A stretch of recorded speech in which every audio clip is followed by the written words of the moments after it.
Semper Fi, motherfucker. That is a line that somebody got paid to write, and Rock the Dwayne Johnson got paid quite a bit of money to say it on camera, and with lines like that, how could a movie based on a popular video game series possibly fail? Well, we found out. I'm John Renton with the retro view of Doom from 2005. I will sing the Doom song. Doom, doom, doom, doom, doom, doom, doom, doom, doom, doom.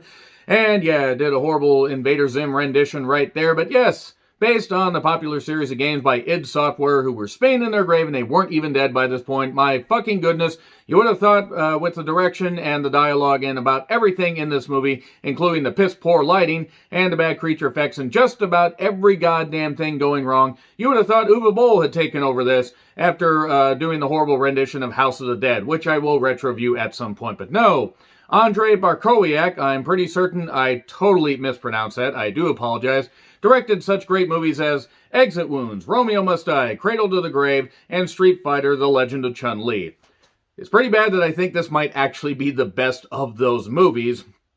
I may retro view all those at some point, but yes, if you've never seen Doom, you're in for a treat. I will say that as far as taking this as a comedy, that's pretty much the only way you can take this. Every bit of dialogue is so cliche, so bad. This kind of reminds me of the series of novels that they did based on the Doom video games.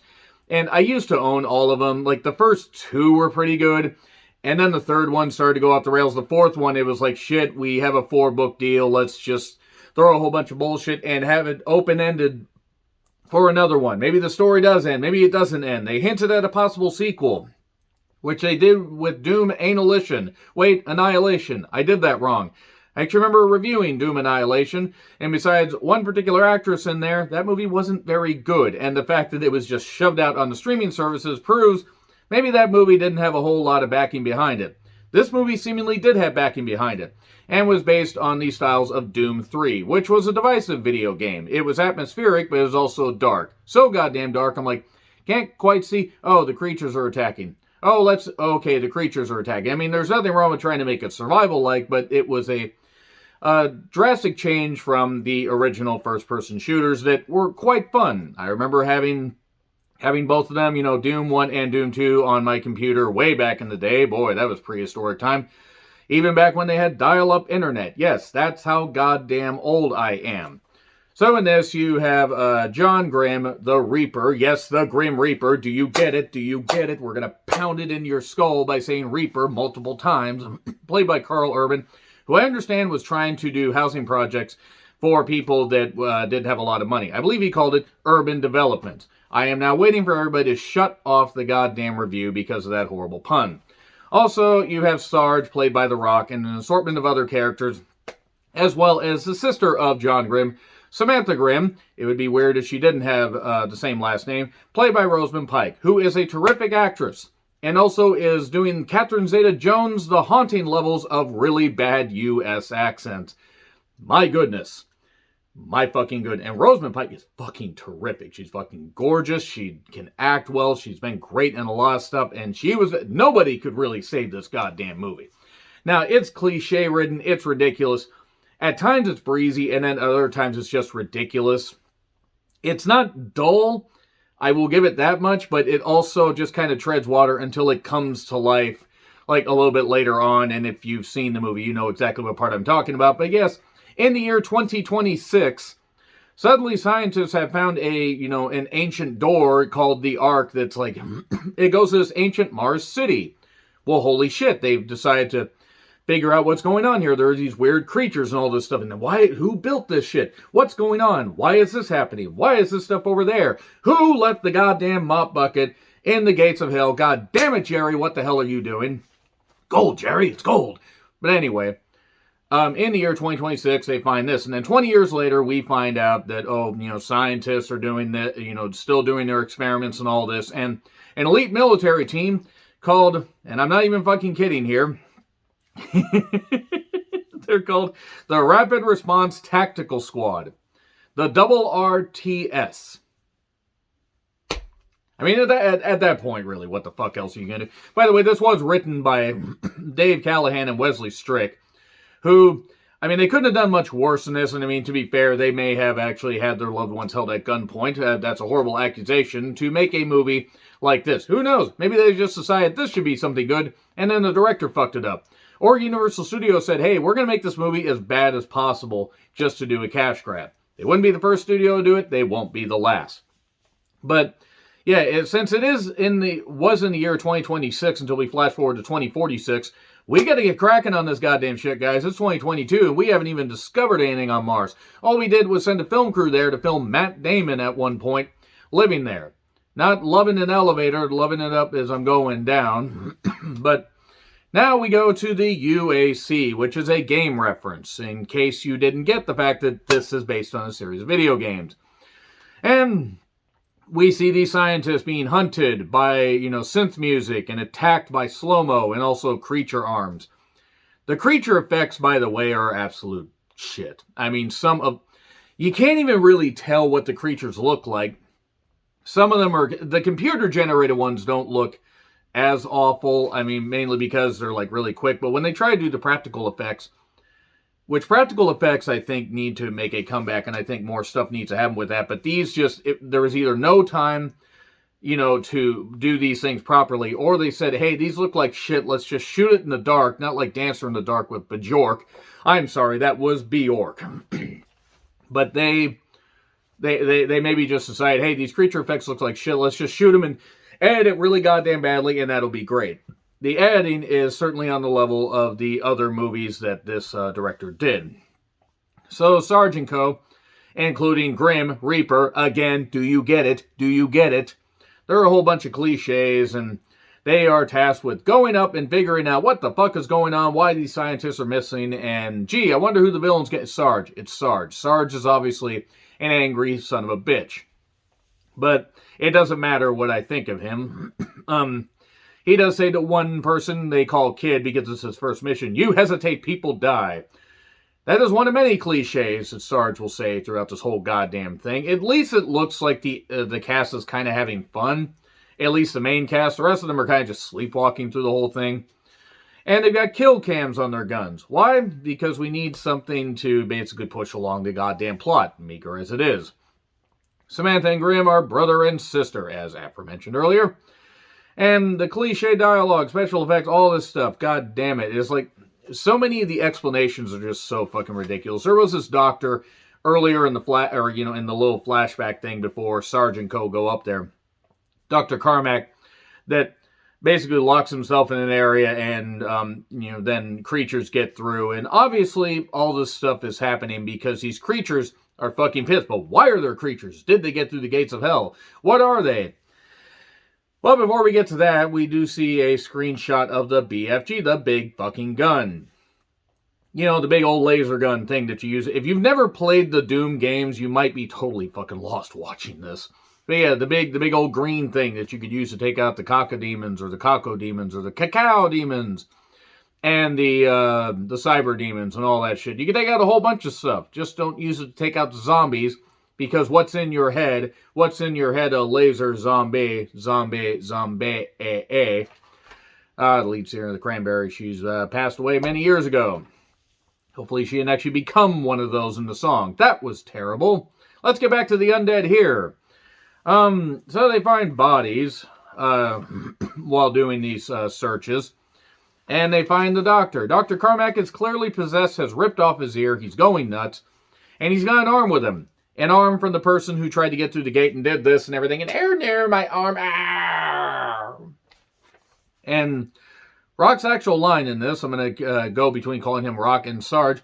Let's find the body of that arm, that goes to that arm. Why the hell not? So Carmack, before he becomes full-on possessed, says, shut it down, it's inside. What's inside? The bad dialogue and everything. The bad screenplay.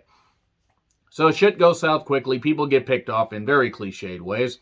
Also, there's drug usage to keep you awake. Your pupils are dilated and you go absolutely insane. Or it's just drugs to keep you going on this mission.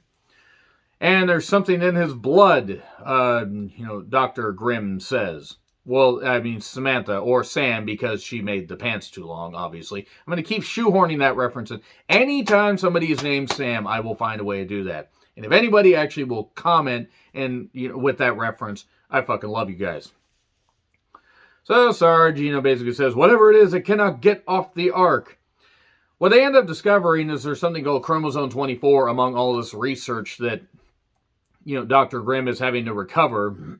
And it turns out they were doing experiments on criminals that were going to be put to death.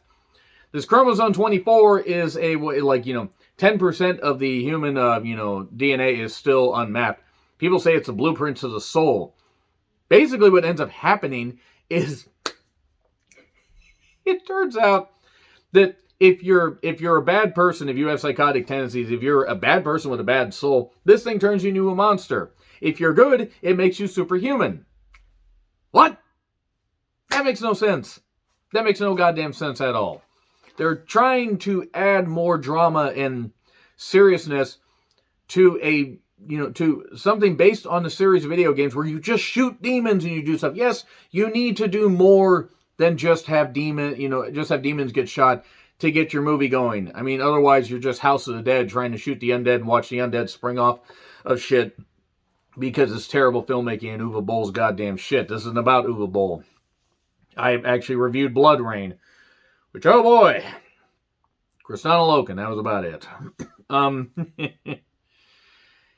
Sarge keeps wanting to follow orders. We need to save the research. And then, because they realize that, oh shit, we're in the third act and we have nothing going on, turn Sarge. Just turn him. Just turn him.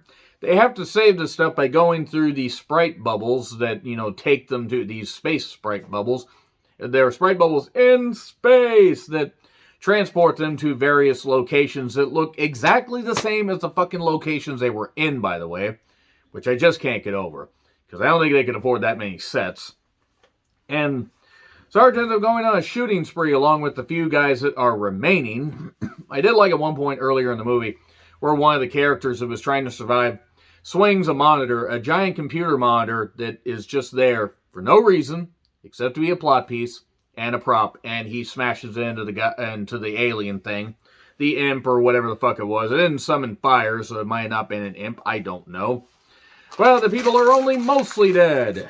Let's just throw those notes away right there. There are some survivors. And Sarge basically decides, hey, we've got this wheelchair-bound guy that we gave a gun to and everything, and we've decided that we put him in charge with one of our soldiers of making sure nobody gets through the goddamn gate. So holy shit, we're just going to start shooting everybody. That's what Sarge does. Sarge just does a complete heel turn and everything. God damn it, Rock. God damn it, you were supposed to be our hero. Actually, he was always better as a heel, in all honesty. Even though it was great to cheer for him, he was a great heel in WWE. We kill them all and let God sort them out. Yeah, that's how it works. And then we get more cliche. My God, do we get more cliche. So cliche, the dialogue's hitting me over the head. And then the wheelchair guy gets shot. But then, because obviously this chromosome makes certain people evil and certain people good, it starts to mutate people. Because why the fuck wouldn't it? Why the hell wouldn't it? Suddenly, these hordes are just taking over. They decide, shit, we need to throw the undead out. Throw the undead. Go, just do this. Just do that. Ooh, God. Really shouldn't have. Boy, I can't imagine somebody gifting that. And suddenly, when the hordes come out and everything, baby, when the hordes come out. Hordes, by the way, with a D. That's what I said. Sarge says, I'm not supposed to die. And then he gets dragged through this area, and he obviously gets bitten. Because once bitten, twice rock. And Grimm is hit, because a bullet reflects off of this nano wall thing. So Sam, still making the pants too long, by the way, decides to give him the C-24 thing. No, I know you. You're my brother. You'll be fine. No, you don't know me. I don't know why he's Emperor Palpatine. So it turns him into the Marine from the video game, and he decides to shoot people. This is where the movie actually comes alive, where I'm like, holy shit, they're actually doing something creative.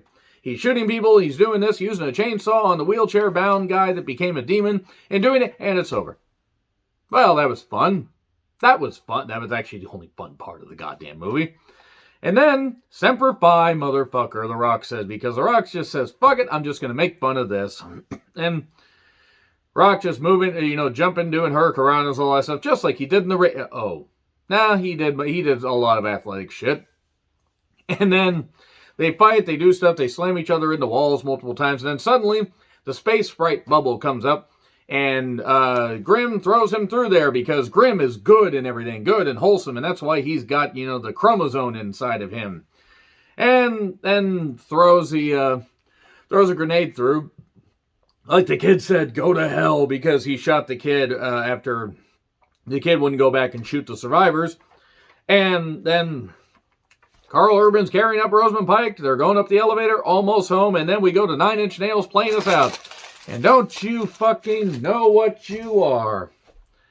What you are is a bad video game rendition of a pretty good video game series. I mean, granted, this isn't as bad as Wing Commander, which I will retro-review at some point because I hate myself, but it was good to reflect and rewatch and see if this movie is as bad as I remember. It's actually worse.